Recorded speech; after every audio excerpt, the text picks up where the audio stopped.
the mining industry had a shocking apartheid legacy that it actually contributed to apartheid.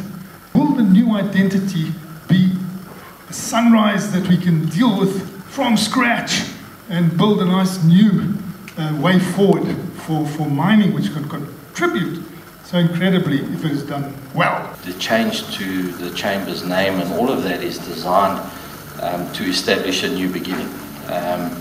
There's a lot of work taking place behind the scenes, and I think the outputs will become visible as we go forward. It's not really appropriate today to give you the specifics. History is history. We weren't necessarily the people that were there at the time that the history was created, but the facts have happened and you've got to be able to look at them and engage them properly as the industry, and which is what we've been doing. I think there's a number of issues that we've taken forward on an accelerated basis.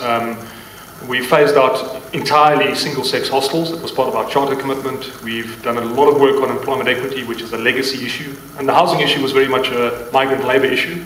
There's been a lot of work around human settlements in the industry in terms of providing housing options to employees, developing skills, driving the employment equity side.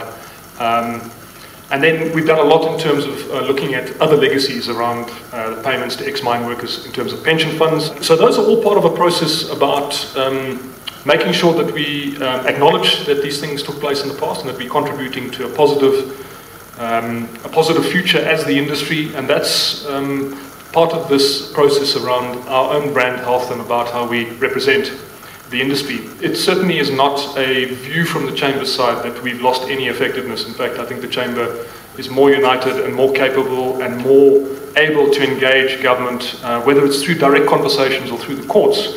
And the one thing that you'll see from the industry side in the last 2 years, we're not shy if we need to engage government in court processes, because courts are there as part of a constitutional democracy to protect our rights and to enforce our rights, and government has the same route if they want to follow it. It's part of the normal, legitimate processes within the constitutional democracy to make sure that you get outcomes which are in the national interest.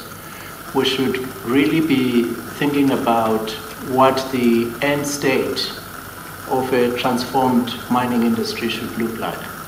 So in other words, we should have an end game in mind, so that we all collectively working towards something that is clear, a vision, well articulated, and all of these targets are progressively taking us towards a defined end destination. Ownership is important, but it has to be a composite suite of all of the other pillars that should be driving transformation.